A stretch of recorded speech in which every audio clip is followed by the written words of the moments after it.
The moaning hit me halfway up the staircase. Low, rhythmic, unmistakable, the kind of sound you only make when you've forgotten the world exists outside the sheets. I froze, one hand on the railing, suitcase still in my other. My heart didn't race. It didn't sink. It just paused, like my body knew something my brain hadn't caught up to yet. I wasn't supposed to be home until tomorrow. The flight from Chicago landed early and I skipped the hotel celebration. The merger closed smoothly, months of work finally done. I had champagne in the car, a little teddy bear for Bryson in my bag, and a stupid grin on my face walking up the driveway. Now I stood there, listening to my wife lose herself in someone else's arms. My name's Bruce. I'm 38, a corporate strategist. I build things, companies, teams, futures. I don't panic. I don't yell. I solve problems. And this was a problem. I moved slowly, each step deliberate. Carpet muffled the sound. The bedroom door was cracked open, just enough. I didn't need to push it. I could hear everything. Julie's voice was breathy, high-pitched, almost laughing. God, you're so much better than my husband. That sentence didn't just sting. It carved something out of me. I pulled out my phone, hit record. I didn't look inside. Not yet. I didn't need to. The shadows on the wall told enough of the story. A man's back. Julie's legs wrapped around him, her hands clawing at his shoulders. I should have felt rage or heartbreak. But I didn't. I felt still, like my body had stepped out of the moment and was already 5 moves ahead. I let the recording run for a full minute before stopping it. Then I opened the door. Mind if I join? Julie screamed. The man, mid-thrust, whirled around and fell off the bed, scrambling for the sheets. I recognized him instantly. Don! I promoted him 2 weeks ago. Julie's face went white. Her mouth opened, but no sound came out. She fainted, collapsing back onto the pillows like a puppet with its strings cut. Don was still trying to cover himself, stammering something about mistakes and explanations. I smiled. Calm. Measured. I tapped my phone screen. The video uploaded automatically to the family group chat. Her parents, her sister, her cousins. All of them. Oops, I said. Fat fingers. Don's eyes widened. You didn't... Bruce, man, please. Get out, I said. Take your pants and your dignity if you can find either. He bolted, tripping over his shoes on the way out. I heard the front door slam. Silence followed. Julie stirred. Her eyes fluttered open. Bruce, I didn't answer. I walked over to the dresser, opened the second drawer, hers, and pulled out a stack of folded clothes.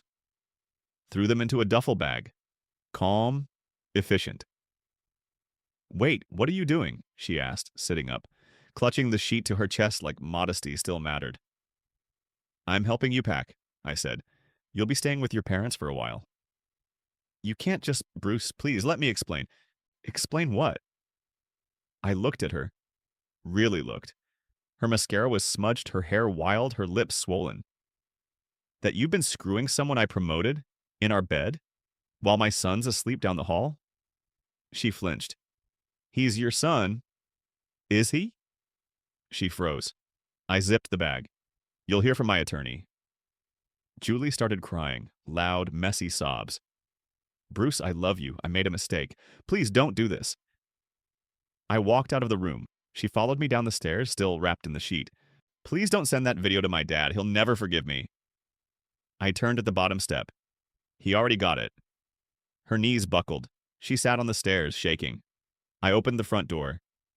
You have 10 minutes. I'll call an Uber. She didn't move. I didn't wait. I stepped outside, closed the door behind me, and sat on the front porch. The night was quiet. Crickets, a breeze. The champagne still sat in the car, unopened.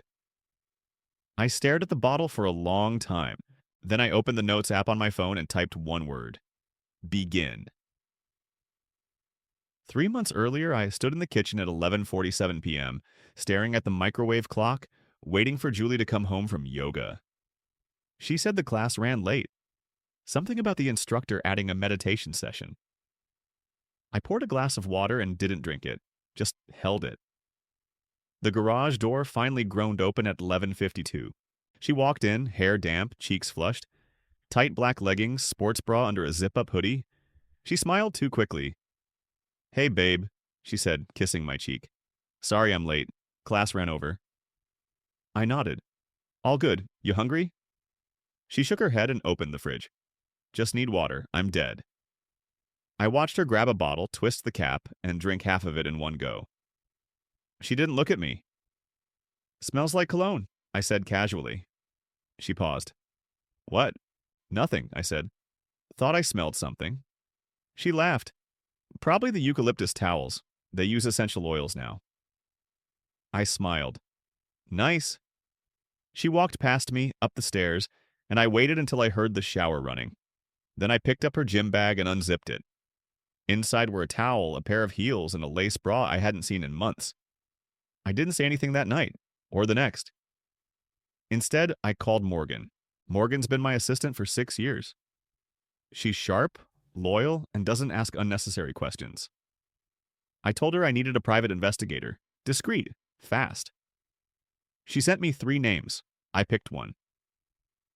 2 days later, the PI handed me a flash drive. I plugged it into my laptop and watched Julie walk into a hotel lobby at 9:14 p.m. with a man in a gray hoodie and sunglasses. They kissed in the elevator. I paused the video. "Can you get me a better angle on his face?" I asked. The PI nodded. "Already working on it." I leaned back. "I want everything. Dates, times, locations, and I want a timeline." "Give me a week." I nodded. "One more thing. I need a DNA test." Quietly. The PI raised an eyebrow. "You think the kid's not yours?" "I think I need to know." The next day, I took Bryson to the park. He laughed the whole time, chasing pigeons, falling in the grass.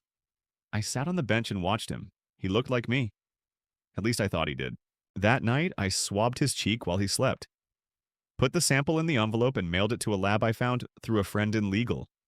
No names, no questions. A week later, I met with Dr. Hudson in a private office downtown. He opened the folder slowly like he didn't want to say it. "I'm sorry," he said. "There's no biological match." I stared at the page. The percentages meant nothing. The word excluded meant everything. I nodded. "Thank you." He hesitated. "Do you want to talk to someone? We have counselors." "No," I said. "I'm good." I walked out of the office and sat in my car for 20 minutes. Didn't cry, didn't scream, just sat there. Then I called Morgan. "I need you to start pulling Julie's texts and emails, anything on the company server." "You got it," she said. "Are we going nuclear?" "Not yet," I said, "but we're building the bomb." 2 days later, Morgan sent me a folder. Inside were screenshots of messages between Julie and a contact saved as Jay. The messages weren't vague. They were explicit. Photos, hotel room numbers, even a shared calendar invite titled Lunch. I scrolled through them and stopped at one message. "He's so clueless. Promoted you and everything. I almost feel bad." I zoomed in on the photo she sent. A man's arm, a watch, a very specific tattoo near the elbow. I'd seen that tattoo before, at our company retreat, on Dawn. I leaned back in my chair, hands steepled. Morgan walked in. "You okay?" I turned the laptop toward her. She looked at the screen, then at me. "Bastard," she said. I nodded. "I want everything, every time he was in our house. Security footage, timestamps. I want to know if he ever met Bryson." 3 hours later, I watched a clip from 3 weeks ago. Dawn walked into my living room with Julie. They kissed. She led him upstairs. Bryson was asleep in the playpen by the couch. They didn't even check on him. I stared at the screen. My hand hovered over the keyboard. Then I hit Save As and named the file Game Start MP4. Julie came to on the couch, wrapped in a blanket I threw over her. She blinked like she didn't know where she was. "You passed out," I said. Probably the shock. Her eyes darted around the room. "Bruce, please, I didn't mean for you to find out like that." I stood. "You've got 10 minutes to pack. I already called your dad. He's expecting you." She sat up, clutching the blanket tighter. "You told my dad?" I nodded. "He's the only one who deserved the truth." Her voice cracked. "What did you send him?" "Just a video," I said. The one where you said Don's better than your husband. Julie's face crumpled. You don't understand. Don and I, it started when we were in a rough patch. It wasn't supposed to get serious. I opened the front door. You made it serious when you brought him into my house, when you lied about Bryson. She froze. Wait, what do you mean? I didn't answer, just looked at her. She started to cry. You did a test? I nodded once. Bruce, I didn't know for sure, I swear. You knew enough not to tell me. She stood, the blanket slipping a little. Please don't do this. Don't throw everything away. You did that, I said. Now go.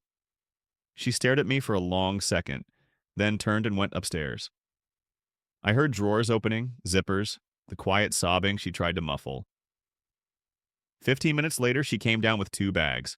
I handed her Bryson's backpack and his favorite stuffed lion. Where is he? She asked. With Morgan, I said. She's keeping him tonight.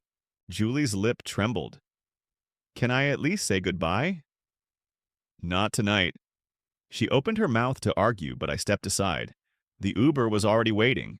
She walked out without another word. The next morning, I called Don into my office. He walked in with his usual fake charm, oblivious. Hey, boss, you wanted to see me? I gestured to the chair. Close the door. He sat. Everything okay? I clicked my mouse. The screen behind me lit up with a paused video, just a still frame. Julie's legs, Don's back, my sheets. Don's smile vanished. I didn't know you had a tattoo, I said. He swallowed. Bruce, I can explain. Don't bother. He stood up. Look, man, I didn't mean for it to happen. You slept with my wife? In my house? While my son was asleep down the hall. He didn't respond. I leaned forward. You think I promoted you because you earned it? I was watching you. I had suspicions. You just confirmed them. Please, he said, don't fire me. I need this job. I stared at him. You're not fired. He blinked. I'm not? No, I said. You're being transferred, effective immediately. Transferred where? Oklahoma, the Tulsa branch. They've been struggling. You'll be the new regional lead. He looked like I punched him. Tulsa? That place is a graveyard. I smiled. Then you'll fit right in. He tried to argue, but I waved him off. Your flight's tomorrow. I already cleared it with HR. As he left, I picked up a sealed envelope from my desk and walked it down to Samantha. She looked up from her monitor. Got something for me? I handed it over. Termination review, Julie. All the evidence is inside. She nodded. I'll handle it. Quietly, I said. Always. I turned to leave, but paused. Also, Don's transfer. Make sure it's public. Company-wide memo. She smiled. Consider it done.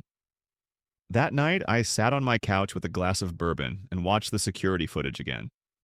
Julie and Don laughing, kissing, moving through my house like they owned it. My phone buzzed. Julie. Please, I'm sorry, I'll do anything.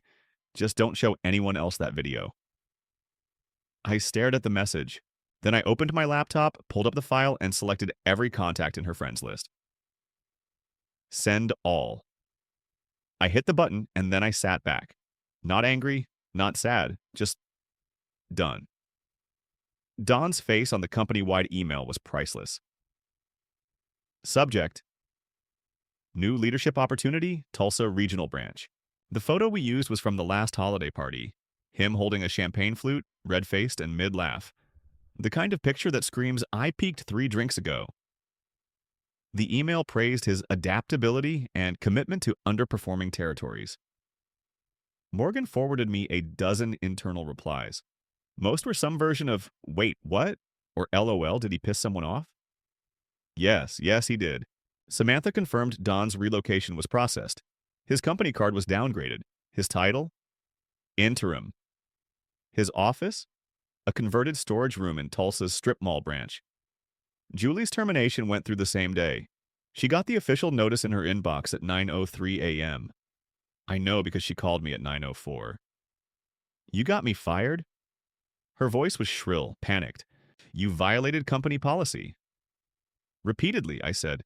You used work hours, work email, and your company phone to coordinate an affair with another employee. You're punishing me for something personal. No, I said, calm as ever. I'm enforcing the rules. You just happened to break all of them. She hung up. An hour later, I sent a manila envelope to her dad. Inside was the DNA report. No note, just the truth. By noon, Patrick called me.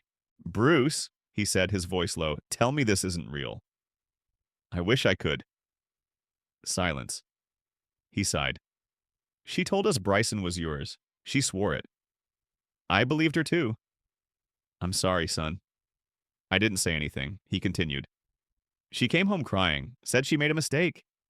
Then she admitted something. Said she always thought Don was the better match, that he understood her more. I closed my eyes for a second. Thanks for letting me know. She's staying here for now, but I don't know how long that'll last. Do what you need to do. Before he hung up, he said, You didn't deserve this. No, I didn't. That night, I was in my office when the elevator dinged. Julie. Her eyes were bloodshot, makeup streaked down her face. She looked like someone who hadn't slept in days. You need to leave, I said without standing. She stepped inside anyway. Please, Bruce, please don't send that video to anyone else. I raised an eyebrow. You mean the one I already sent to your friends? Your cousins? Your yoga instructor? She winced. I'm begging you. I've lost everything. My job, my family. People won't even answer my texts. I leaned back. Actions have consequences. I didn't mean to hurt you, but you did. She walked closer.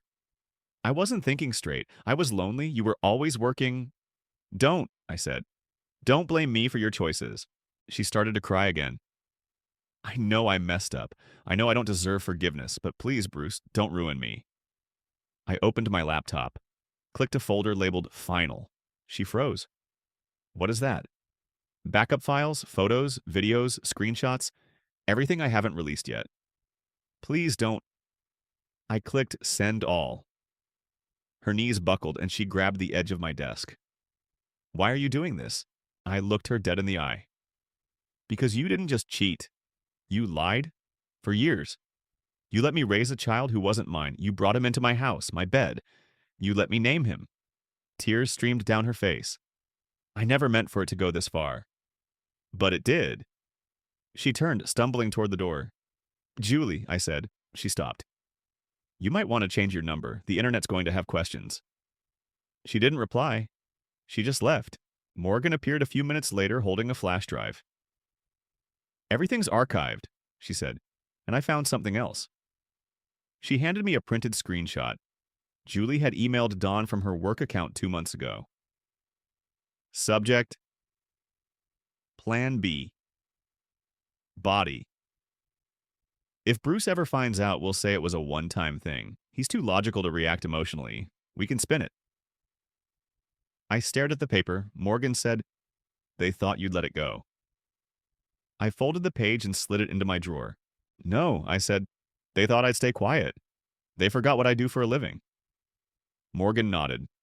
What now? Now? I stood. We finished what we started.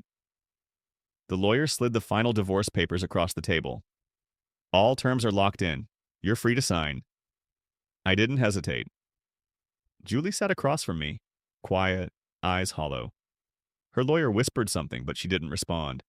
She just stared at the pen in her hand like it weighed 100 pounds. I signed first. Quick, clean strokes. No hesitation. She finally moved, scribbled her name, and pushed the papers back. That's it, her lawyer said. It's done. Julie looked up. What about Bryson? I didn't answer right away. I pulled out a second envelope and handed it to my lawyer, who slid it across the table. Julie opened it. Inside was a notarized letter and a copy of a trust document. What is this? She asked. It's a fund, I said. For Bryson's education. It'll cover everything, school, college, medical. He'll never want for anything. Her voice cracked. You're giving up custody? I'm not his father, I said, but I'm not going to punish him for your lies. Tears welled up in her eyes. You're a better man than I deserve. I stood. We agree on that. Outside the courthouse, Morgan was waiting in the car. I got in, closed the door, and exhaled. All done? She asked. Clean break, I said. She keeps nothing. Morgan handed me a tablet. You'll want to see this. It was a photo. Julie sitting alone at a cafe, working behind the counter in a uniform. Hair tied back, no makeup, no ring. She's working there now? I asked. Her mom kicked her out last week. Her dad stopped speaking to her. She needed a job. That's the only place that would take her. I stared at the screen. How poetic. Morgan tapped again. There's more. We traced her last employer. Guess who recently bought the parent company? I looked at her. You did, she said, smiling. Through a shell corp, 6 weeks ago. I laughed once. So she didn't just get fired. She got fired from a company I now own. Every door she tries to open, Morgan said, you've already locked. I nodded. Good. A week later, I flew down to Tulsa. Don looked like hell. Wrinkled shirt, sunburned face, bags under his eyes. He walked into the conference room late, sweating, holding a notepad like it might save him. Bruce, he said, forcing a smile, didn't expect you here in person. Quarterly review, I said. Thought I'd see how things are going. He sat across from me, fidgeting. I flipped through the reports. Revenue's down 14%. Staff turnover's up. Client satisfaction is in the red. He cleared his throat. We're still adjusting. The team's not used to leadership? I asked. Structure? Accountability? He looked away. I slid a file across the table. This is a performance improvement plan. You'll follow it to the letter. Weekly reports, daily check-ins. You miss one deadline, you're out. He opened it, eyes scanning the pages. His hands shook. Any questions? I asked. He looked up. Why are you doing this? I smiled. Because I want you to succeed. He didn't believe that. He wasn't supposed to. Later that night, I sat in my new house, smaller, quieter, just mine. No ghosts in the walls. I poured a drink and checked my phone. A dozen missed calls from Julie, 3 voicemails. I played the last one. Bruce, I don't know if you'll even hear this, but I wanted to say thank you for the trust fund, for not dragging Bryson into this. I know I don't deserve anything from you. I know I ruined everything, but I'm trying, okay? I'm trying to be better. I miss who we were. I deleted the message. Morgan texted me a minute later. Morgan.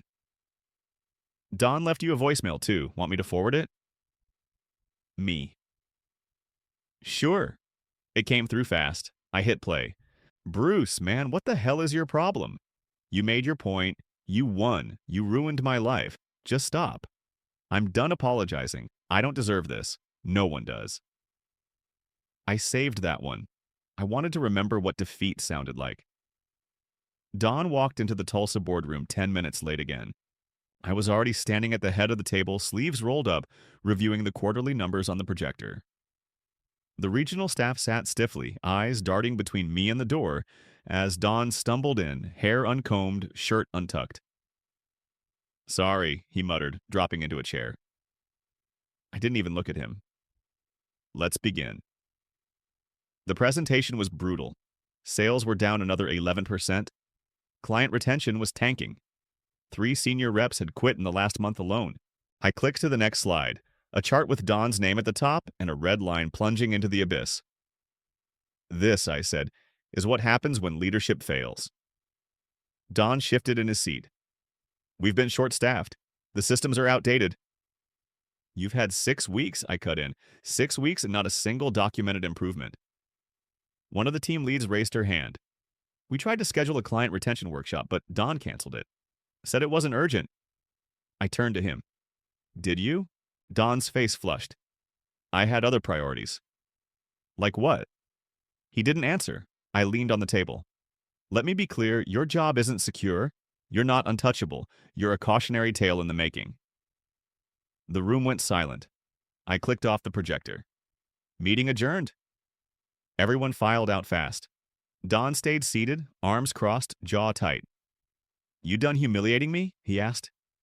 I packed up my laptop. Not yet. Back in the hotel, Morgan called. Got something, she said. Julie was spotted at a clinic downtown. OB-GYN. I sat up. She's pregnant? Looks like it. She was crying in the waiting room, alone. Does she know who the father is? According to the receptionist I bribed? No, she told the nurse she's not sure. I sighed. Of course she didn't learn a thing. Morgan hesitated. You want me to dig deeper? No, I said. She'll come to me. She always does. 2 days later, I was back in the city, walking into my office when Samantha caught me by the elevator. I thought you should know, she said, handing me a folder. Don's been trying to apply for internal transfers. He's using a different email alias. I flipped through the printed emails. He was begging for any position back at HQ, even offered to take a demotion. I smiled. Deny everything and flag him. Samantha nodded. Already done. As I turned to go, she added, also, Julie's been calling HR. She wants to know if there's a way to get reinstated. I laughed. She really doesn't get it. Nope. Later that evening, I walked out of a meeting and saw her, Julie, standing in the lobby of my building, arms wrapped around her stomach, hair pulled back, face pale. She spotted me and rushed over. Bruce, she said out of breath, please, I need to talk to you. I glanced at the security guard. It's fine. She followed me into the elevator. We rode in silence. In my office, I motioned to a chair. She sat. I didn't. I'm pregnant, she said. I don't know if it's Dawn's or... It's not mine, I said flatly. She looked down. I know, I don't know what to do. I opened a drawer and pulled out 2 envelopes, set them on the table. What's this? I pointed to the first. An NDA. If you want any contact with Bryson in the future, you'll sign it. It includes mandatory therapy and supervised visitation. She opened her mouth, but I raised a hand. The second is a paternity request for the baby. If you want help, I want the truth. No more guessing. She stared at them. You really don't care anymore, do you? I met her eyes.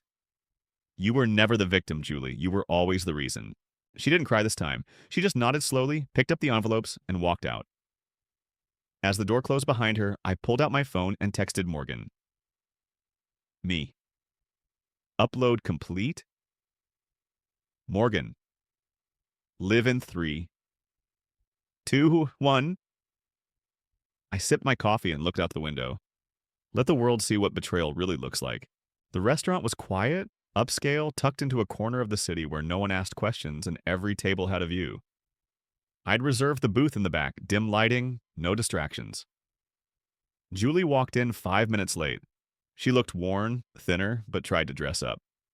Hair curled, light makeup, a navy dress she used to wear when we had date nights. It didn't fit the same. She sat across from me. Thanks for meeting. I nodded. You ordered? She shook her head. Didn't feel right. A server came by. I ordered a steak. She asked for tea. We sat in silence for a moment. I'm not here to beg, she said finally. I know I've lost everything.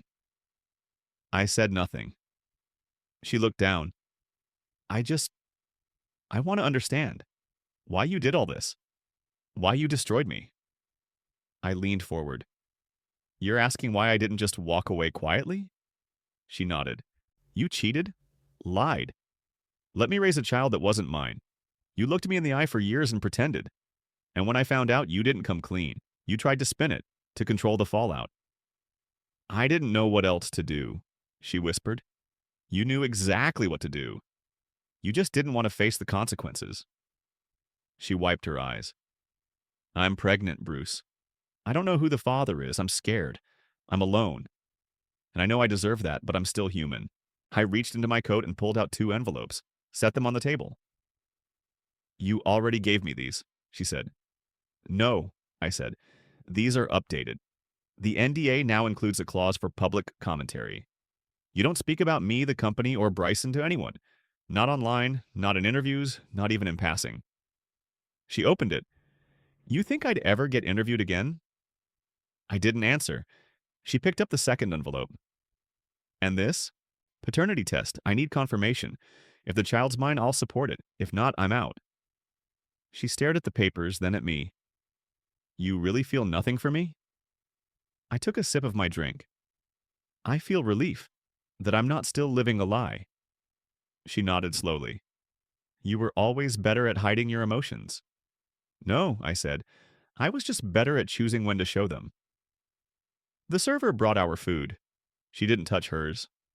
I ate in silence. When I finished, I raised my glass. To new beginnings, I said. She didn't lift hers. I stood, buttoned my jacket, and looked down at her. Good luck, Julie. As I walked out, I pulled out my phone. Me. Upload complete? Morgan. Already trending. I stepped into the night air as my phone buzzed again. A link, I clicked it. A video, Dawn and Julie, the one from my bedroom, blurred just enough to avoid takedown. Anonymous upload, no names. But anyone who knew them would recognize the voices. The tattoo. The moan. The words. God, you're so much better than my husband. The caption read, Corporate Climber and the CEO's Wife. How not to get promoted. Thousands of views, dozens of comments. The internet was doing what it did best, tearing them apart. I got into the car. Morgan was in the driver's seat. Want to celebrate? She asked. I looked at her.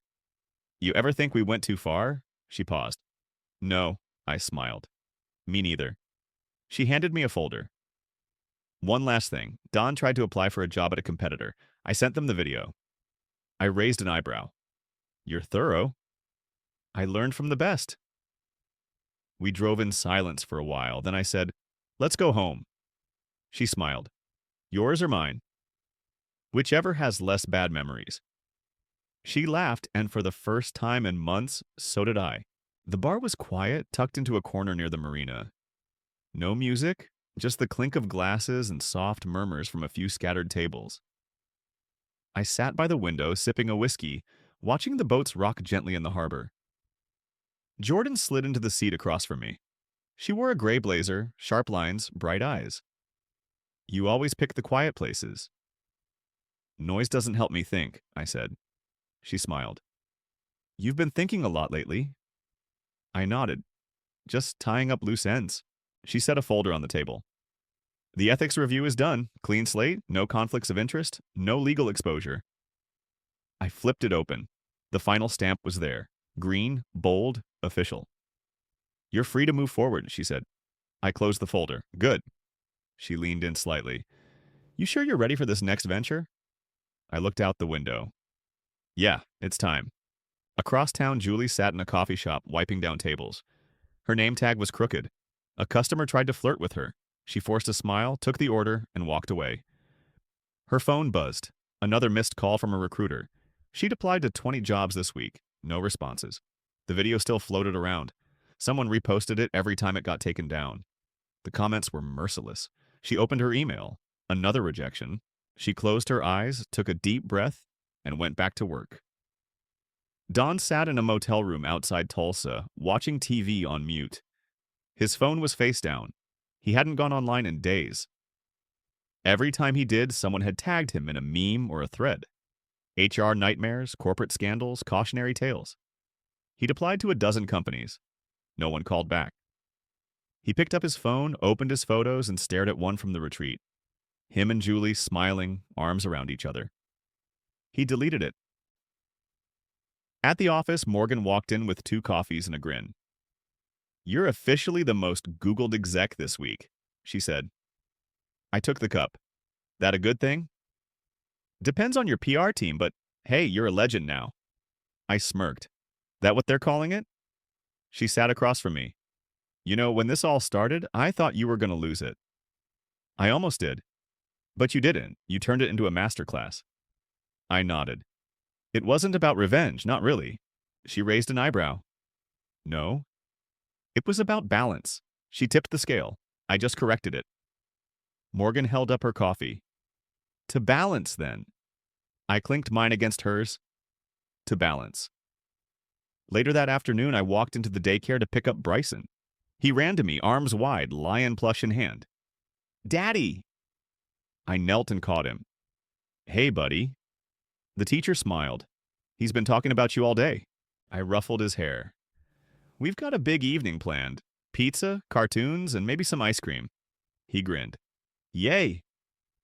As we walked to the car, he looked up at me. Mommy coming too? I paused, then crouched beside him. Not tonight, bud, but she loves you, okay? He nodded slowly.